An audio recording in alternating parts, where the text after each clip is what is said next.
We are live. Hi, guys. Thanks for joining. This is Essence of Medicine. Today, we're going to be talking about character and culture in a healthy organization. I'm Amanda Armagast. I'm Dr. Abbasi for Essence, and it's my pleasure to actually introduce Randy Roach to our podcast. Randy and I, we have worked closely together in the last 6 months in a hospital in Kansas, and I can tell that after observing Randy's system, I'm a little bit of a jealous, but Randy should introduce himself and tell us who he is and how he's qualified to talk about creating a culture in an organization, a healthy culture in an organization, especially in a healthcare organization. Please, Randy. So, if we're trying to build our credentials or qualify our credentials, I'm not sure I'm going to have much success in that. But I've been in. Hamid, I appreciate the introduction, and yes, we've gotten to know each other over the last 6 months or so, and it's been an exciting time. And I'm excited about talking more about our relationship. I apologize. I'm recording this so we can podcast it later. Go ahead, please. So I'm excited about our continued relationship, but one of the other things I'm excited about is developing relationships with new contacts like Doug and the with all of the frustrations. Well, let me give you a little bit of background. So I've been in healthcare in some capacity since 1990, I guess. Some at points out of healthcare and exploring other ventures, but healthcare related entities and businesses since 1990. Shows my age a little bit, but over the years, my focus has really been on creating organizations that work well, and even at times when I've been out of healthcare, I get drawn back in. If you're wired for healthcare, it's hard to resist the pull. And if you're kind of mission driven, it really healthcare allows you to live your mission in your vocation too, which I kind of get a double bingo. So, but with the frustrations that we have in healthcare, a lot of it is around communication. It's around creating organizations that perform well, and so a lot of my studies in my adulthood have been around that. And when Dr. Abbasi invited me to participate in this podcast, we've been back and forth with some emails about culture and character, and I've gotten to know Doug Cowan, Dr. Cowan, over the last month or two, and I'm really excited about some of the things that he's doing, and probably because it validates maybe some of my thoughts and concepts, and Doug's one of those guys that I feel like in the short time that we've known each other, we could probably finish each other's sentences most of the time. So that's exciting for me. But yeah, Doug is an ENT in Kansas City, and he's engaged in several different business ventures. One of them a physician-owned hospital. But Doug, why don't you give us a little bit of background about your professional life, and how did you get into the entrepreneurial side of medicine? Sure. Thank you. Thank you all for having me, Hamid, Amanda, Randy. Sorry, I'm losing my voice a little bit, but when I was asked to be part of this podcast and it was about culture, it was like, yes, like quickly for me, because I feel like it's such a big piece of our organization, and honestly is the the main driving force in what we've done. So I'm an ear, nose, and throat doc. I did not set out to be part of a huge enterprise like we are. I joined a small group, and over a short period of time, it's been 8 years, but short period of time, it's grown tremendously, and that's really because of, I think, us caring so much and doing the right things for patients, doing the right things for our physicians, doing the right things for everybody around us. And in essence, it's created this culture organically. And now looking back, that's really a key to our success. And so, it's quite a large organization. It's completely physician led. A lot of people say physician led. This one really is. And we're really proud of what we have. And when we speak with people that talk about culture or talk about how great things can be in certain organizations, whether it's medicine or many other organizations, like it resonates completely with us. So, I've had a great pleasure meeting with Randy and having these conversations, and we literally can't stop talking because it's very similar, just the way that we think and the way that we care about everybody in the organization. Well, I'm very happy to have you both here because I have been in medicine now for over 35 years. And, I have seen in multiple countries how the medicine is practiced. And each place has its own advantage and disadvantage. But at the end of the day, it is a service that we are providing. And contrary to many other jobs, we have direct contact with lots of customers. We call them patients. And certainly, what we provide is that it requires a lots of technical skills.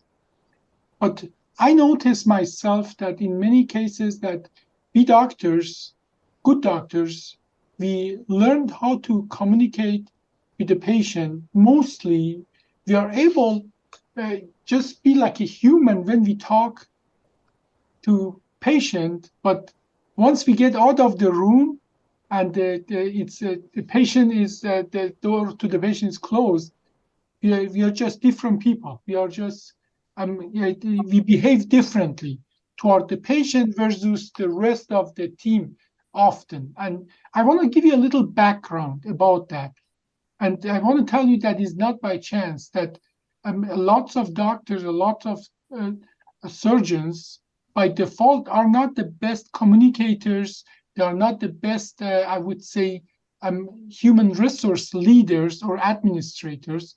There is a reason to that. Now, you may know that the country that doesn't exist anymore called Prussia.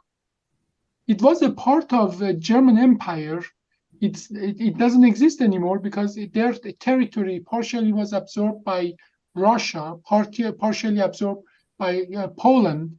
It was a main part of Germany, as a matter of fact. Anything you think of German, it wasn't German, it was Prussia. And obviously they were German speaking, and they had the very best, very most disciplined military. The Kaiser Wilhelm was a Prussian, the last Kaiser of Russia. Now, what if I told you every surgeon in Germany used to be a Prussian officer? That it makes sense because they would be in wars. They were the people who needed the surgeon mostly. And the culture of medicine and surgery, especially surgery, is very much impregnated, disciplined, and organized like a Prussian army.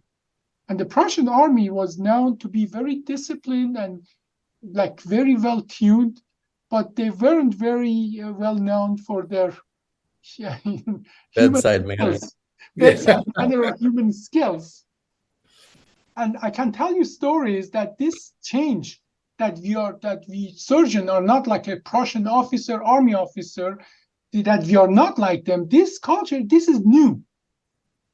Until not long ago, you and I, all of us, we know that the people we used to fear surgeon. Oh yeah. And there's lots of stories, and I can give you two of that. In Houston, Dr. DeBakey, who did some of the cardiac things, used to have a line around the hospital. If any resident would be caught outside of that line, they would be fired, like a military barrack. If you are outside of the military line, you would be fired or shot or executed or something. This is the people who are role model for many of our surgical discipline now. There's another role model. His name is Dr. Harvey Cushing. God bless his heart, he invented the new neurosurgery. But let me tell you a few things about Dr. Harvey Cushing. His residents, they were not allowed to marry. They had to have Dr. Cushing permission to get married. And one of the doctors got married to a nurse in secret. When Dr. Cushing found out, asked him to come in and told him he's going to make an exception because he has looked at his performance. His performance hasn't come down. He has been married. But then he reprimanded him that he at least could have married a lady. So can you imagine something like that happen today? These are stories that I'm telling here so people understand the old way of especially surgeon getting trained is not nothing anybody is used to, and that system create a lots of very highly competent, very potent surgeon, very skillful surgeon, but not exactly very on the human side very versatile or and creating. And what we found out the hard way, this surgeon now try to play, I'm saying not be, but play administrator, and they all miserably fail because you need different set of skills in the war than outside of the war to deal with other people. Another sad story and joke or unreality is that surgeons are amongst the highest number of private airplane fatalities. Have you guys heard that? Oh, yeah. Aerodynamic doesn't care that you're trained under Dr. DeBakey or Dr. Cushing. Aerodynamic doesn't care how prolific you are as a surgeon, because surgeons get used to, they say jump and everybody say hi. Aerodynamic doesn't care about that. And that, I think, has led in the last 20 years to lots of, I would say, not miscommunication, but lots of conflict between surgeon, doctors, and administrator. And that is what I like to talk about. Why we are so in discord, and we are so disconnected. We all plan the same thing: provide care. And this is what I like to talk about. Why are we here with such a huge friction between doctors and administrators and the surgeon and administrators, and how can we overcome that? Randy, I know you have dealt with lots of surgeons and can tell lots of stories, but both of you, I want to know your experience with that or your thoughts on this. Well, there's no doubt that the training and the rigor that surgeons go through, we're all a product of our history, right? We're all a product of the environment from the time we were born and through our education. And the rigor and the discipline it takes to get through medical school, get through a residency, get through a fellowship, it is significant. And not unlike the military, the discipline approach and the approach of the military, if you think back and I think medical schools and residencies are evolving, but it used to be, as you've described, medical school and residency was very militaristic in their approach. And the kind of the concept was they break you down so they can build you back up, into this model that was the model of success. And unfortunately, the product of that, it can be one that, from an emotional intelligence standpoint, you may be building a great technician, but they may not be great at leadership. And Doug and I, and Hamid, you and I have had this conversation about leadership. One of the frustrations, and one of the things that, frankly, that I think about when I wake up in the middle of the night frequently is, where does this animosity and the frustration, where does it come from? And then secondly, what are we really trying to achieve? And I think one of the things that is challenging is the physician most of the time is probably right in their approach. Their vision of on how to fix healthcare is probably correct, or at least a big part of it is. It depends on the physician for sure. Yeah, but the frustrations and the headbutting I agree. How we get there can be so difficult, right, Doug? And so how do we evolve from? And I shared a story with Doug about. So I went to Physician-Owned Hospitals of America, PHA. They've now rebranded a few years ago. So the rebrand was, they, instead of being Physician-Owned Hospitals of America, they became Physician-Led Healthcare for America. And so I thought, oh, this is smart. They're trying to rebrand so that the American Hospital Association and the insurance lobby is less effective in their message that all of these greedy physicians that aren't making enough money now need to own hospitals.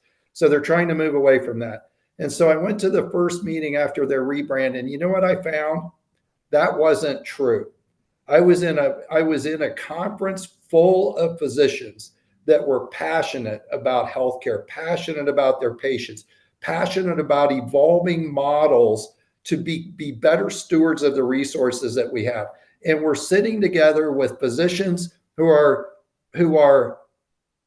maybe an exaggeration, but foaming at the mouth. They're evangelistic in their approach, but they're sitting right next to administrators who were wired the same way. But they all came out of an entrepreneurial environment that, Hamid, you're a part of, and Doug, that you're a part of, in that they've broken away from the status quo and the employed model, and they've got an entrepreneurial spirit. They're economically aligned. They've got reasons. They've created structures where people are incentivized to behave in a certain way because it's good for everybody. Yeah. So Doug, why don't you talk a little bit about what your experience has been? You started in a small practice. What's your practice look like now? How many employees do you have, and locations, and what does that look like? So when I started, I came out, I think 14 years ago, 13 maybe. And it was five docs and maybe 20 to 25 employees. And it's grown through a lot of, as you can imagine, headaches, red tape, all kinds of things, but pushing through because we wanted something better. It's been incredible. We have 55 physicians, 110 to 120 providers, and including all the APPs and audiologists and speech pathologists and a number of others. Over 500 employees now, and every sort of level comes with a lot of different challenges, and success stories. And,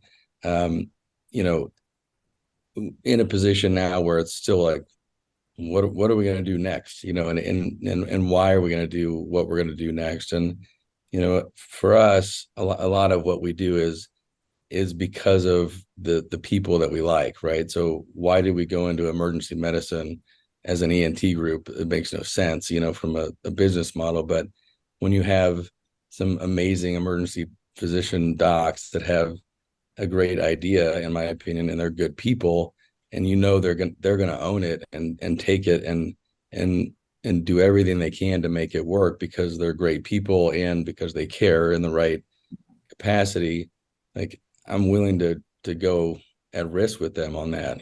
Same thing with pulmonology, same thing with, a number of specialties that make absolutely, well, pulmonology makes a lot of sense with ENT for other reasons, but a lot of specialties that we have are because of the people that wanted to help build that specialty, mainly physicians. But they came along with a lot of support staff that helped them grow and develop into what it is today, which, we're still not perfect by any means, and we never will be, but it's all these stepping stones that get you to a point where you have people that love going to work where they work and want nothing more than for the organization to do well because they provide such great care for patients, and the staff love it, the physicians love it, and for sure that's what I'm most proud of, and it's for sure not all me at all, and I'm really happy to be part of what we're doing. It's almost like this thing that's in motion that I couldn't stop if I wanted to, not that I want to stop it, but it's sort of taking its own sort of realm. I think what Hamid brought up about DeBakey, I think is an important piece for sure. In history, just, it's funny, my least favorite rotation was general surgery. And it just was nasty-ish, and I think they kind of were all trained in that way.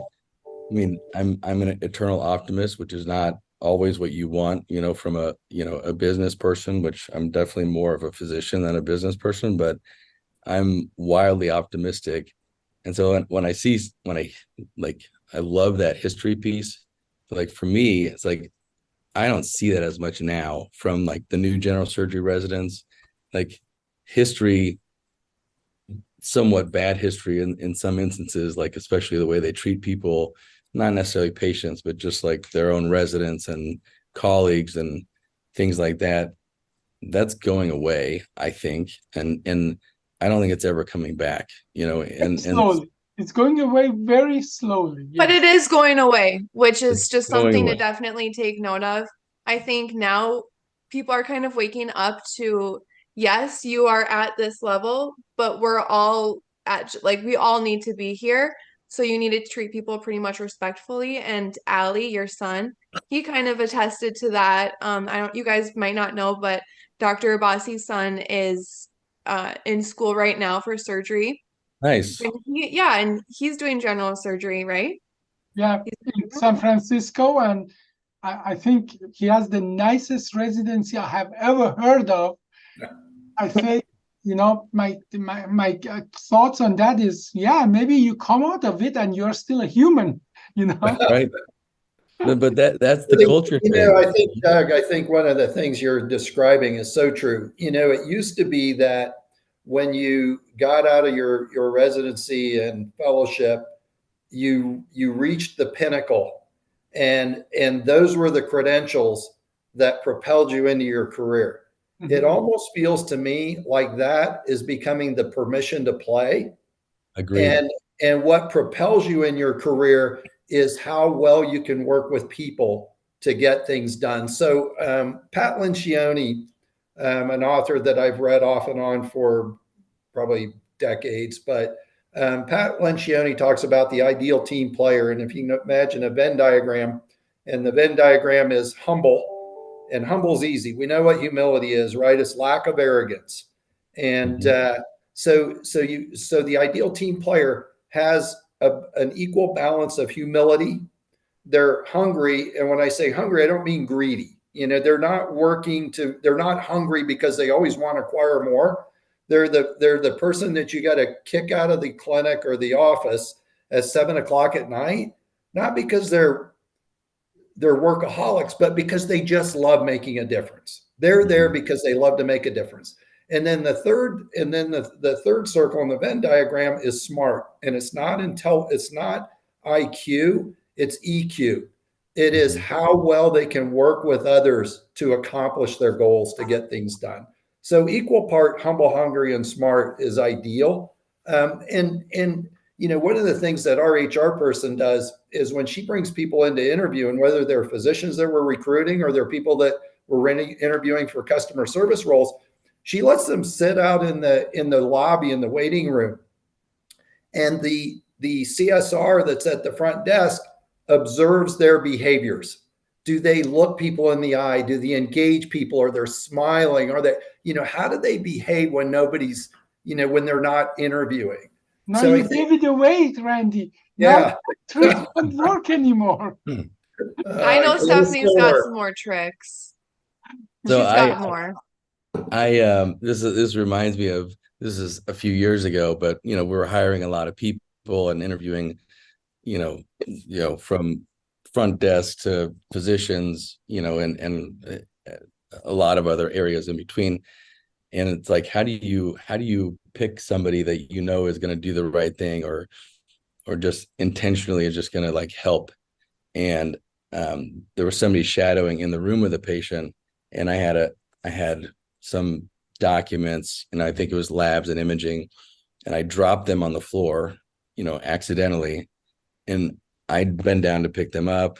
Nurse in the room helps, and this individual that was shadowing, not even a movement. And I'm like, ooh, this is kind of a good one to see if it's a knee-jerk reaction. Like, are they really somebody that wants to help in any situation? It's like opening the door for somebody, or saying please or thank you. It's these things that you sort of learn, hopefully from your parents and interactions when you're young, but it's really hard to teach, unfortunately, later in life. And so, it was a joke that we would just do that in interviews, is just drop something on the ground and see if they make a move to pick it up, and anyway, it's those little things that I think are interesting, because I noticed them, and it makes me definitely, unfortunately, judge somebody in the wrong direction if they're not somebody that's like trying to help. Amanda, take notes. We have to have a plate of something that, oops, accidentally drop it, and see how they behave.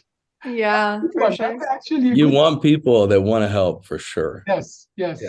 Now, obviously, medicine is a very complex machine, and not every piece in medicine, like every piece in the machine, is what you can look at or interact directly. I'm sure they are part of this big machine that are so technical that human interaction becomes less important than some other areas. I mean, I'm not an administrator for a good reason, because I'm not good at it. I'm a doctor, and I want to stay a doctor, and but it's good that we have an administrator and we have a doctor who is an administrator. And today I'm going to learn from both of you. But what areas of medicine is not just made out of doctors and nurses? And certainly wanting to make an impact is a big factor. But in one area, do you think that that ability to connect to people is more important? Like, does your coder needs to have the same abilities like the front desk people and so on? How do you choose what level? Because I cannot imagine you have enough of those highly emotionally intelligent people that can, I have, after 8 years, I can say that I have less than a dozen of them in my organization, people with high emotional intelligence. And that is the concept that we understand only in the last 15 years. We always knew for 150 years, we know what IQ is. But the idea of emotional intelligence, being able to read, empathize with other people, that is a new concept and we haven't developed our society yet good enough. So people you get with good emotional intelligence, they are, I would say, naturals, people who are naturally are born and it's natural. And I please just don't tell me that you have such a huge access to them in comparison to other area of the country. But you told me few tests about how you choose them, and they are trivial. You can do that, like seeing them, observing them when they are not interacting with you directly, putting them in a situation, see if they're going to chip in and want to help and so on. But how do you adjust that level of necessity for EQ versus IQ? I want to put that question for all three of you, because So, I've been doing some of that job for us as well. Go ahead. so I feel like I may be talking too much, but just I think it's an amazing question. And having a fairly broad number of physicians in the practice, it's like who are the folks that I'm continually hearing about and needing to somewhat intervene, and it's honestly, it's the docs that don't have that EQ, right? The docs that are very much, people persons, and those that you'd want to have anybody interact with, you would feel safe having any of your patients go see, because they're going to have a good experience, not just have a good outcome, but have a good experience, because their whole team cares about that individual. And I think that team around the physician, they read off of the physician, right? And so if the physician outside of the room with the patient acts differently, which I heard you say earlier, is like they see that. And I think at a certain time, you will start weeding out people that do maybe have EQ, and you'll only get those that want to be around that physician that have IQ, because they're not seeing the lead by example from the physician. And I would say those are the physician teams that we struggle the most with. And it's blatantly obvious. We have an executive team that has 5 or 6 docs on it, and 6 or 7 admin folks that I try to get people in the room that basically are very high EQ. We don't measure it, but you can just, you feel it, you can tell, like meeting with Randy, just like what you said, Hamid, is like he's got it, right? He's easy to talk to. He's one that understands people. He's humble, no ego, and wants what's best for individuals. And if you have a leader, in a sense, even if it's a leader from a physician standpoint of their team, even if it's a small team, an MA and a nurse, or an APP and a couple of nurses, or somebody that's very highly productive that has 10 people on the team, it's pretty easy to see the teams where the leader, in a sense, the physician in that instance, is very emotionally intelligent, because that sets the tone for the whole team and makes the patient interaction that much better if they're all on the same page. Well, I like to challenge you a little on that it is obvious that they have EQ. It is obvious to you because you have the tools and so on. But for IQ, you have a test. I agree. I can put that test among 100 people, and that test comes out with a number that we understand what that number means. We have standardized that.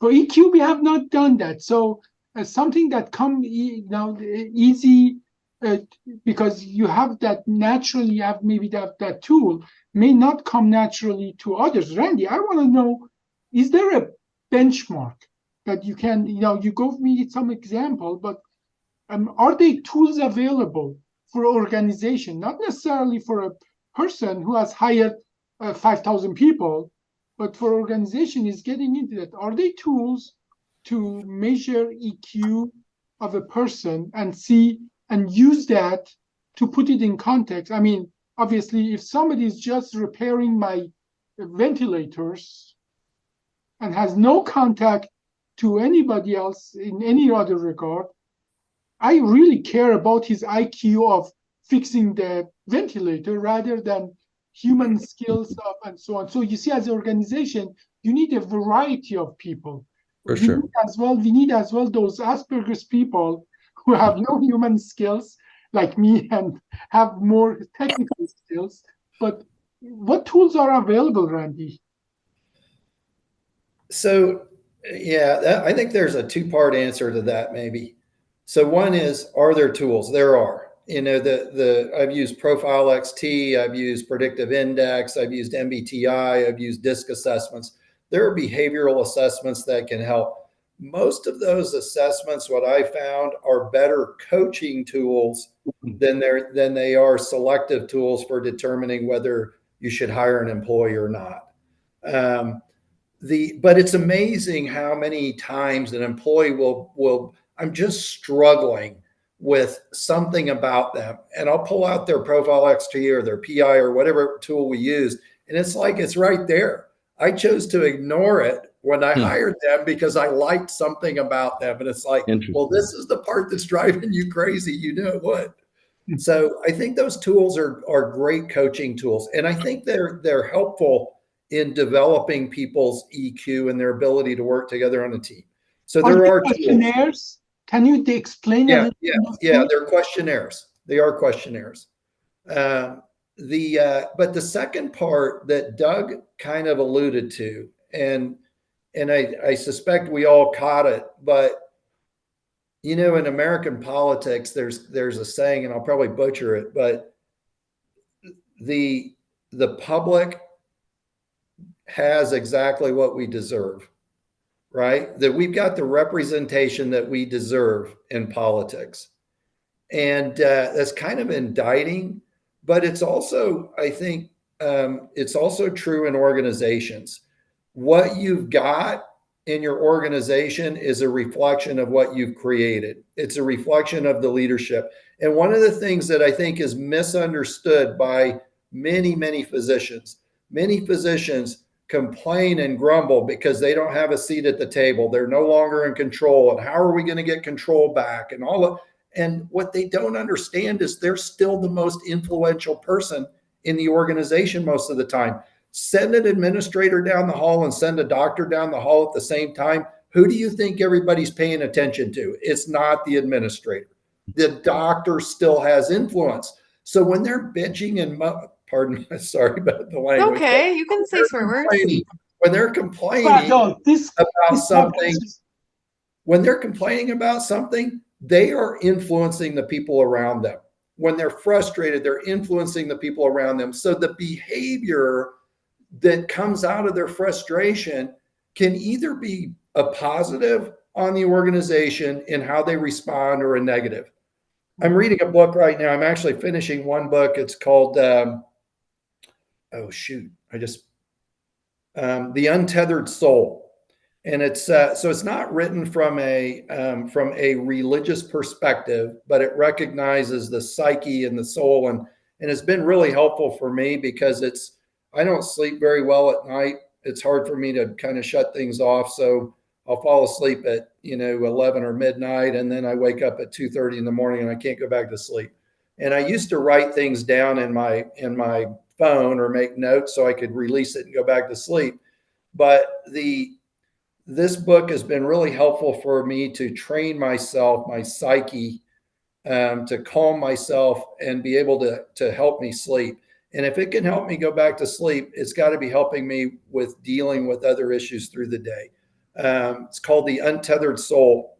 I think though what we have to recognize as leaders, and I'm putting us all in the same bucket, physicians and administrators, we're all leaders. And in fact, your scrub tech in the OR might be the best leader you've got in that room. You don't have to have a title or power to lead. And that is something that I think we misunderstand. The best leaders are people that influence. And it's just how, you've got the influence. You've already been given the influence as a physician. It's what you choose to do with it and how you influence people. And I think that's one of the things that I'm so intrigued with Dr. Cowan and what he's been able to do with his organization, where you guys have kind of reached the point where you don't even have to recruit physicians anymore, recruit staff. You've got a waiting list of talent because you've created a culture that it's like a magnet. People are attracted and want to be a part of it. So you can be selective. And I think there are instances where, Dr. Cowan, you've passed on physicians that want to come to work at your place because it's like, you know what, we just don't think you're a good fit. And you've asked some physicians, not that they're bad people, but they don't fit the organizations. You've asked some physicians to give up privileges, haven't you? Correct. Yes. And I've, you know, when you talk about culture, I feel like a big piece of that is being nice and giving people a lot of chances. And I struggle, with that piece, also, I mean, giving too many chances, probably, from a business perspective, it would have been done a long time ago, but I believe in people. I want them to do well. I believe in second chances. I've had plenty myself, and wouldn't be here without them. But somebody in the organization that is very negative or is going against what you want in the organization, if you don't remove them, and it can be a very, you can do it in a nice way and a cordial way. But if you don't, it literally is, and this term has been used a ton, but it's like a cancer for the organization, because if you keep people and those around them see that you're keeping these individuals and they act in a way that is not what you want, they'll start, judging you almost on, well, these two things don't align. Like, you want this in the organization, yet you're keeping this individual and allowing them to treat people in a negative way. They don't align. And I've learned to try and make those changes as soon as possible. I mean, certainly the conversations are had. This is what we expect. This is not happening. And like you probably won't be here very long if this behavior continues, even if you're the highest producer in our hospital. And that happened. And, it's tough financially, but it's the right thing for the organization. It's the right thing for patients. And the whole executive team judges me in a way that's like, you have to get rid of this person. Like, yes, let's do it. Dr. Cowan, do you or Dr. Abbasi, do you have a prescribed set of principles or values or behaviors that you've determined are fundamental to your organization? Have you gone so far as to actually define what that looks like? Doug, you go with that, because I think you are farther there than I am in that regard, creating that culture.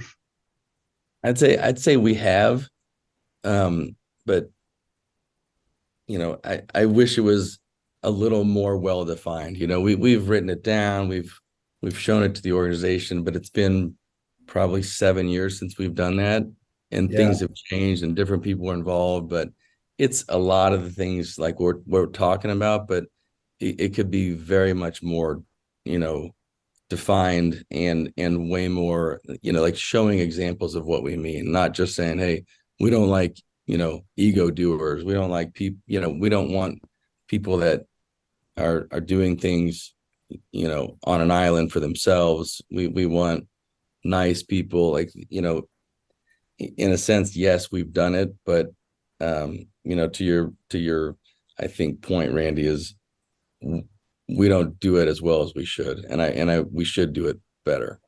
And so one of the things that's been helpful to me is I recognize, so actually in two different organizations. So when I was leading Oxford Senior Living, we were hiring hundreds of employees a year. We were just blowing up with growth. And I went to my CFO and I said, Chris, I need to hire a champion for our culture, because in our business, we claim that our people were our differentiator, our competitive advantage. While we had great buildings and a nice layout, the concepts, we had a great product, but we claimed that our people were our differentiator. If they were, then we've got to do a better job of setting expectation about what that looks like and how we develop them. And so I said, I need to hire a champion that is what they focus on. So I need to hire a full-time HR person. And he challenged me and said, we don't have the budget to do that. It's like, oh my gosh, that's going to cost us $60,000 and blah, blah. And I said, oh no. You and I are thinking about two different people. I'm not talking about a $60,000 person. This person's going to be expensive. And I knew who it was. It was a guy that I'd worked with at KU Med years ago that he was one of those guys like you guys that I said, someday we're going to work together. Mm-hmm. 4 years later, I called him. I said, Todd, remember when I told you that? Yep. And I said, today's the day. Took me 9 months to get him, but I recruited him away from KU. We are still like the best of friends today. But when I hired him, I knew that I needed somebody that saw the culture that I saw, and he lived and breathed it every day. It's one thing for you to be the leader of the organization and talk about it, but you've got a day job. You guys both have busy practices. You've got surgical practices. You've got Hamid, you've got, you're developing, I don't know what all you're developing. Good Lord. You're developing AI models, you're developing product, or implants, you're developing 3D printing equipment and all this. You've got so much stuff going on. Culture is not, while it needs to be consistent in your behavior, it's not your full-time job, and you need a wingman. And, it was Todd Lewis for me at Oxford. A big woman. At Summit, it's Stephanie Trump. Stephanie's been phenomenal, but she lives it every day. So when we're having conversations, because not all of your staff is going to understand this, but when we say that our expectation is our people are going to be purposeful, collaborative, accountable, and trustworthy. What does that look like? So when we have coaching conversations, when we see behaviors that we don't think are consistent, we talk about those things. Do you think that decision was purposeful? Was that intentional? Or was this just a chain of events that you allowed to happen? So how could we have intervened quicker? Are we collaborating across silos? Are we creating silos and we're hiding and not being transparent, and we're not working together? So if collaboration is one of our core tenets or expected behaviors, are you being collaborative? Or are you fearfully owning that responsibility because you want to protect your intellect and intellectual property or whatever it is, And so I'm not going to go through all of them, but our conversations when we coach team members, we tie everything back to what we agreed are our values. These were the things we agreed on, right? If they're not, then let's change them. Mm-hmm. But they have to be. Hamid, I think you when you started this talk, you talked about that people want, it wasn't genuine. What was the word you used? I don't know. Wasn't genuine, it wasn't transparent. Amanda, help me out. That people that listen to these podcasts want to be genuine. They want to listen to what's in your heart. People appreciate if you come and I said don't shy the controversy. But just be genuine about your beliefs. Yeah. Because people are interested in that. So you know what? People's BS sniffer is pretty well developed. And if there's not consistency, it's better to not have values in your organization than say these are our values and you don't live by them. Yeah. Right. Now, Doug, you talked about that, even those high performers, if they're not team players, overall they are detrimental to the system, to the whole organization. You did not make that up. Every study after study shows that this high performer, like a group of people who are a better team together, can perform much better than a group of people that higher intelligent and higher performer, but they are not working as a team. Do you know who found about that? The Navy SEALs. Right. It studies about that mm-hmm. It doesn't matter how your personal, abilities are. If you cannot be part of that team, the whole team will suffer and die, literally. So these are well distinguished. And I'm going to tell you a secret we rarely admit online, that I'm a product of Harvey-Cushing system. I'm educated to be able to take the tumor from the brainstem of your child and save his life, but I'm not trained to perform and to be among people. And that I learned myself the hard way, that all my technical abilities are meaningless or Mm-hmm. less efficient if they are not in an environment that create a team. Yes. And guess what? You talked about the wingman, and I said wing woman. And one of the questions I'm lately asking Amanda very often is that, Amanda, what is your gut feeling about this person? Mm-hmm. And she very cautiously told me about the person, that person is a walking red flag, and I'm about to hire that person. And when And I I said it so many times, Randy, I'm telling you. I was telling Hamid every time we had a conversation, I'm like, please, no. Like, this is what I'm seeing. This is what happened. Like, this is what's going to happen. Oh, give it another chance. Give it another. Randy, I'm telling you, I tried so hard, but we succeeded. Amanda, when people have the technical competence that I kind of think because I'm a simple guy, right? So God gives us a bucket full of talent, right? And our talent, some of us have more EQ, some have IQ, and some have technical skills, some have people skills and all those things. Some of your buckets are bigger than some of our buckets, but the people that have been trained and have the skills that Dr. Abbasi has are going to gravitate towards people that have technical skills. People that are probably wired more like I am are going to be looking for those that have some of the soft skills, I guess, that I think are necessary. But in certain roles, you can't have an IT person that's just got great soft skills. They've got to be able to work on the computer. You can't, I don't care how nice a surgeon is. I want the guy that is the best surgeon I can get, or gal, in the OR. So, you got to have both. But I think one of the things, Dr. Abbasi, is how do we lever all of our skills? And part of that is creating clarity about where we're going. I think where we get sideways with not just those who we're leading, but our peers and our strategic partners, administrators and physicians, is make sure that we're very clear about where we're going and what the expectations are. And then if we're clear about the expectations, we can work together to get there. I'm going to have some skills that you don't have, and you're going to have a lot of skills that I don't have. So how do we lever those? Let's work out of our strong suit. Let's not work on our weaknesses so much. Let's work on the things that we do well and surround ourselves with people that are better at the other things than we are. Randy, I really appreciate, first of all, that you say very nicely that God gave us a bucket, and that bucket of talent can be more in the IQ or EQ and so on. Thank you for apologizing for lots of surgeons. Because no, that's not the way it was meant. Please don't get me in trouble here. No, Randy, you're okay, because that's actually exactly what I say too, is we all have like this much skill, but it just is, where's the skill going, or where's our knowledge going?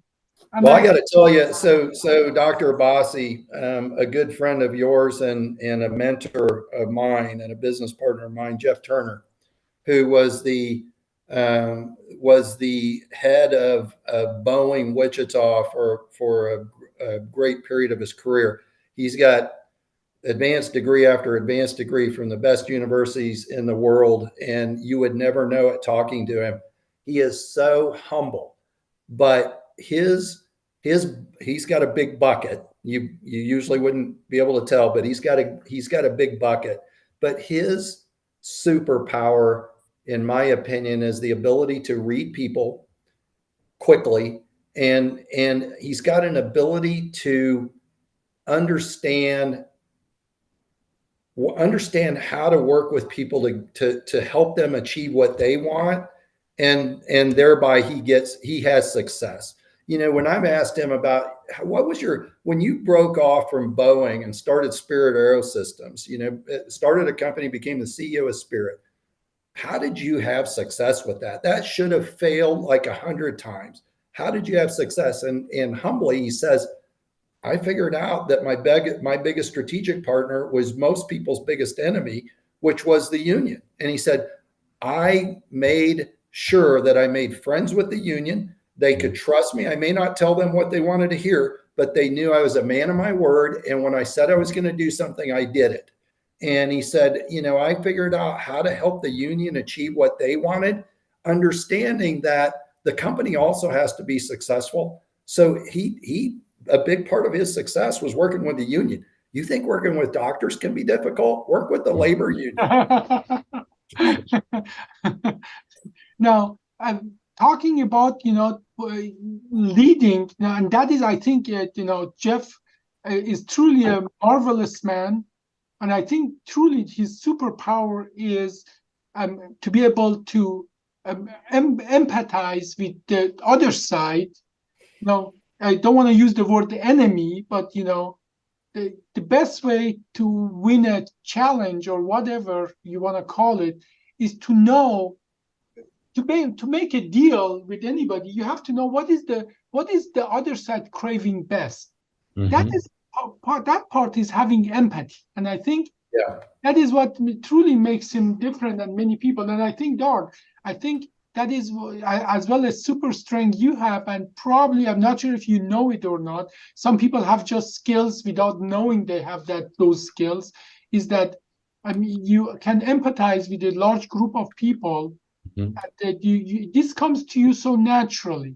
I'm just telling you, this is not natural that people can create a team like that without the skills. You did go to med school like I did.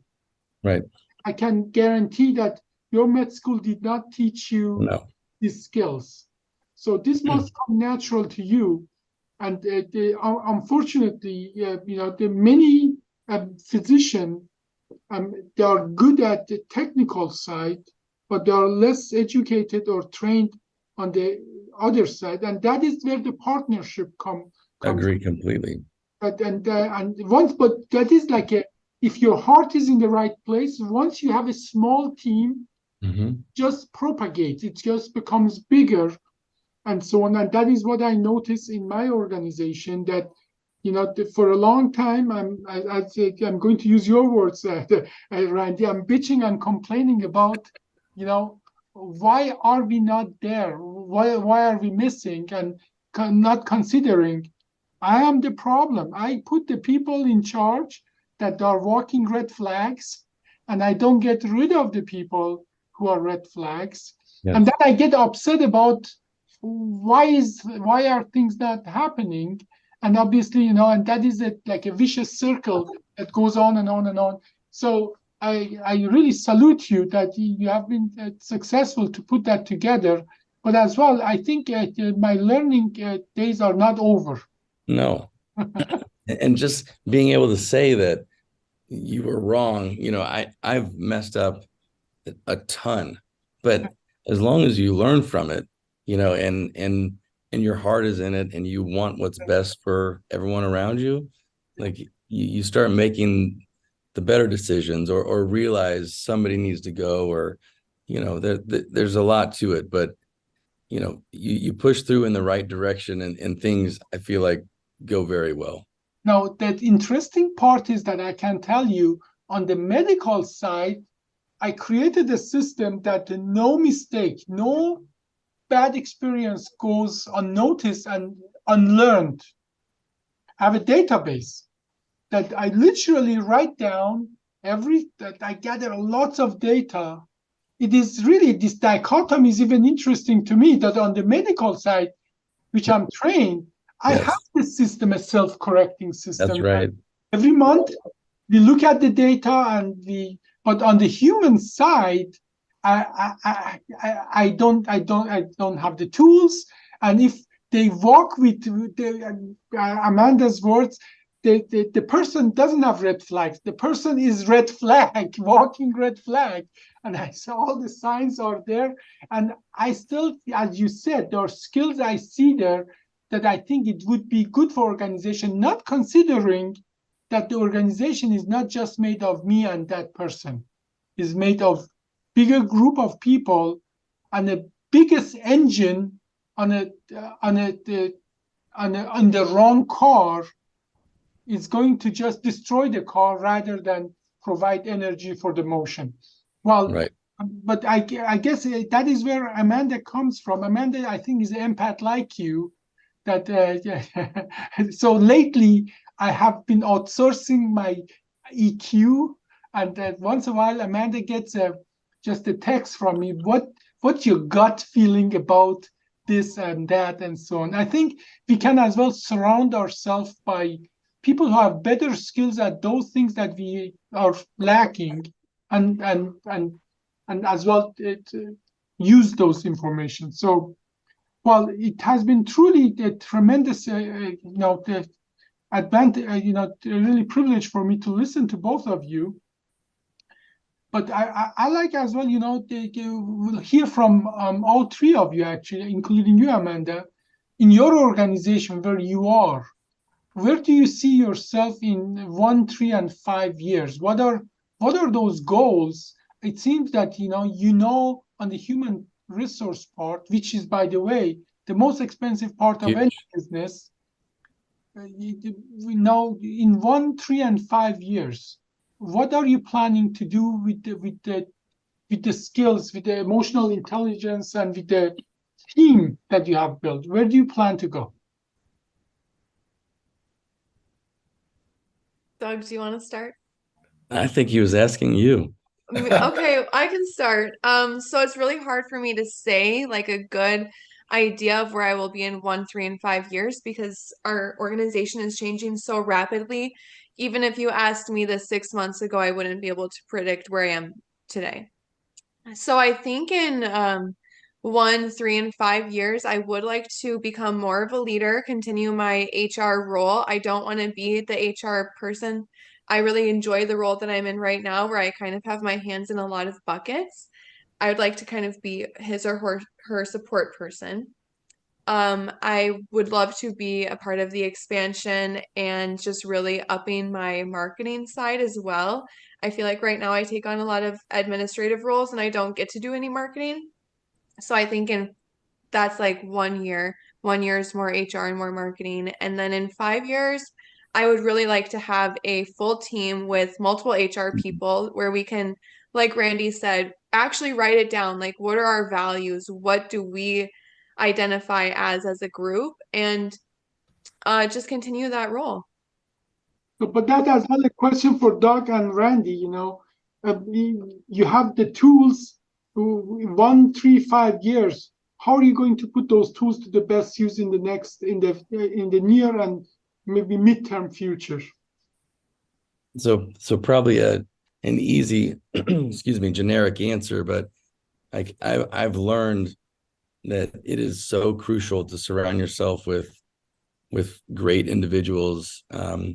That's been one of my main focuses, even for the past 2 years, and it's showing. In certain meetings, in our executive meetings, the level of conversation is so much different from, instead of talking about problems and not bringing solutions to the table, people are coming with solutions and then talking about what problems they can solve. It's a very different conversation, and really my goal is to continue to help them, support them however I can to keep doing better and feel like they're really making an impact, because I think ultimately that's what people want. They want to go to work and feel like, one, they're really well liked by their colleagues and that they are free to make mistakes, but they're also free to do amazing things. And I want to empower them more and more,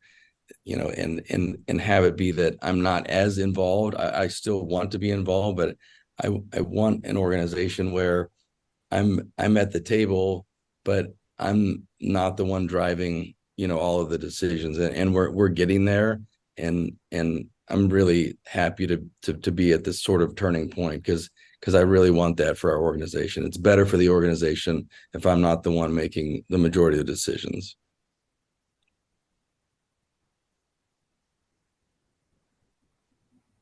Randy, I want to know from you as well. Well, some would probably argue that I should retire. Those who work with me. No. I don't allow that. You can't retire. I don't ever see that happening because I love what I do. And I don't know if I'm trying to fool myself I don't believe so, because I wouldn't consider myself a workaholic. I don't go to work because I'm not fulfilled in other things that I do.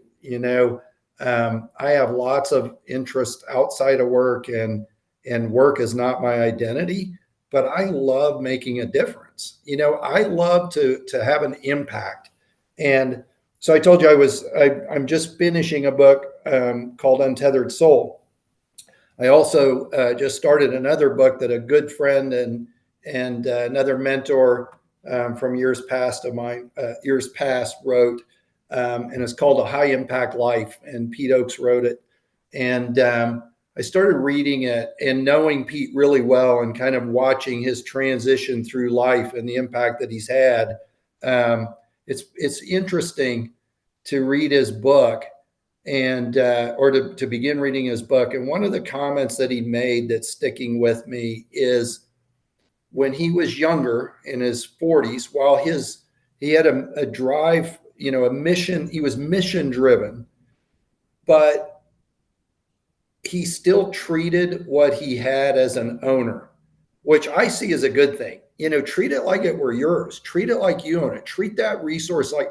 And one of the things that challenged me was he said he's evolved his thinking from, I'm no longer the owner, I'm the steward. This is not my resource. Nothing that I have is mine. I'm a steward of what I've been given.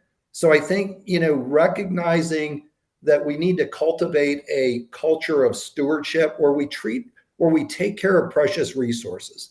And whether that's our people, or whether it's the gifts that you've been given as surgeons, whether it's, whether it's your accountant or whoever it is, but steward the resources that we have, and frankly, steward healthcare resources. I think that's what's so frustrating to physicians and to administrators that are in healthcare for the right reasons.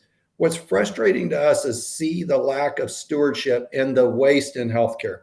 Mm-hmm. I've jokingly said for years, if not decades, one of the things that's attractive to healthcare, if you're in a manufacturing environment and you go to do a turnaround, you're trying to figure out how to squeak out 1% here and 1% here and healthcare is like, geez, you don't have to be that smart. Wide open. There's 20% here, there's $1 million there. It's like, oh my gosh, you don't have to be a great operator to make improvements in healthcare.